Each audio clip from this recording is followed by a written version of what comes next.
think there was a lot of anxiety, particularly around difficult conversations that I needed to have, whatever I could do to prepare for if the worst were to happen.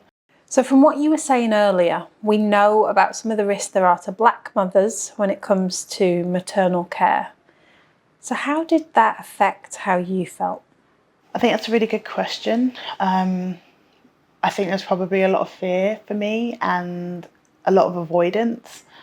I think straddling the line between avoidance and confronting. So I didn't want to focus on the risks, but I also didn't want to not focus on the risks. I think there was a lot of anxiety, particularly around difficult conversations that I needed to have with family and friends. And I think probably, if I'm thinking about it, a lot of stress for myself as well, because it was always there in the back of my mind. And, you know, it's one of those things where you get more and more excited, you know, this day your baby's the size of a watermelon or whatever it may be.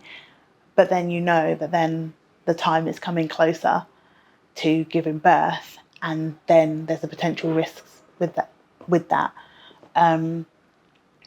For me, it helped to focus on the end goal of having him here, and I did other things like get 3D scans so that I could see what he was going to look like, and that helped me to just kind of stay in the more positive mindset about it, and then do things that I could, whatever I could do to prepare for if the worst were to happen.